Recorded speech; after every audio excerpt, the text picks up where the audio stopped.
Bonjour, dans cette vidéo, nous allons traiter l'exercice numéro 1 de la série TD numéro 3.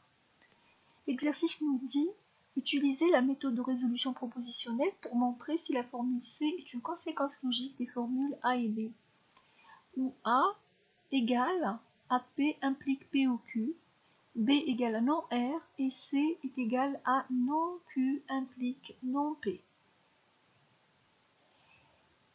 On a vu dans le cours, selon la remarque numéro 9, pour celui qui a visualisé le cours, et celui qui ne l'a pas fait, je l'invite à visualiser le cours, du chapitre 3 sur la résolution propositionnelle. On nous dit, si on a un ensemble de clauses A et B, C est une conséquence logique des clauses A et B. Ceci est équivaut si et seulement si on a A, B et non C est un ensemble contradictoire de clauses. Autrement dit, la clause vide est une conséquence logique de l'ensemble A et B énoncé. Maintenant, on va écrire, donc pour arriver à ça, on va écrire les propositions A, B et C qui sont données dans l'exercice sous forme clausale. Vous voyez que A est donné par P implique Q ou R, ce n'est pas une forme clausale. Une clause est une disjonction de variables propositionnelles. Et là, on a une implication. Donc, pour avoir la forme clausale, on va remplacer l'implication par non P ou Q ou R. B va rester tel quel. Bon, c'est un non R. C, alors, ce n'est pas le C, mais plutôt le non C. Donc, on va écrire d'abord non C, et puis on transforme non C à la forme clausale. Alors, on va écrire ça. Voilà. On a le A, c'est le P qui implique Q ou R. On transforme l'implication avec son équivalence en non et ou. On va obtenir non P ou Q ou R. On a la disjonction partout, le même opérateur, donc je peux enlever les parenthèses. Ici, j'obtiens non P ou Q ou R qui est considéré comme clause. B, non R, on n'a rien à faire. Non C, donc on fait rentrer la négation à cette expression.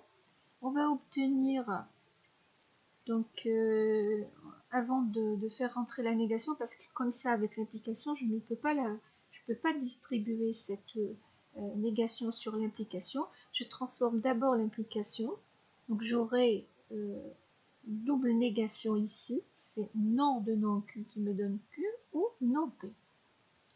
En faisant rentrer la négation par la loi de De Morgan, on va avoir non P et non Q et P. Voilà.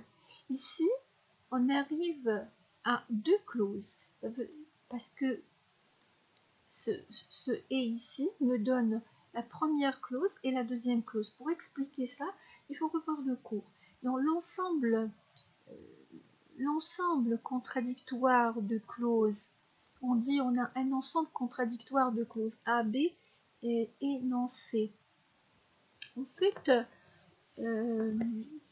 soit on dit on a un ensemble contradictoire de clauses A, B, non C, ou bien on dit on a une contradiction du genre A et B et non C. Donc, dans non C, en fait, il y a deux clauses parce qu'elles sont reliées par une conjonction. D'où, dans cet exercice-là, pour écrire notre résolution propositionnelle, on va avoir quatre clauses. Première, deuxième, troisième et quatrième. Voilà, je vais écrire ça. On a donc le C1, c'est non P ou Q, R, C2, c'est non R, C3, c'est non Q et C4, c'est P. Par la suite, on va construire maintenant la suite de la résolution avec les résolvants. On peut voir qu'entre C1 et C4, on peut construire un résolvant C5. C5 entre 1 et 4, on a deux littéraux complémentaires, non P et P, donc ce qui reste c'est Q ou R.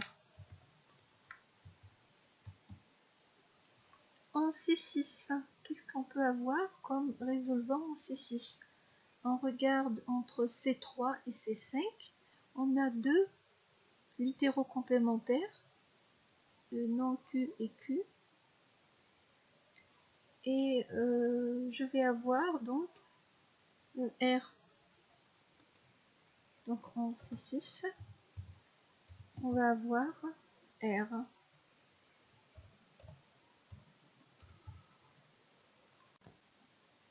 En C7, on obtient entre C2 et C3, entre C2 et C3, non R et R, on obtient la clause vide.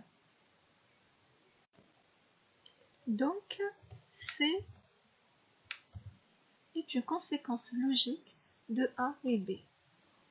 Donc, C est une conséquence logique de A et B. À partir de cet ensemble de clauses, on est arrivé à une clause vide. Donc, cet ensemble est contradictoire. Donc, C est une conséquence logique de AB. Alors, il faut revoir le cours où j'ai expliqué en détail la remarque sur ça.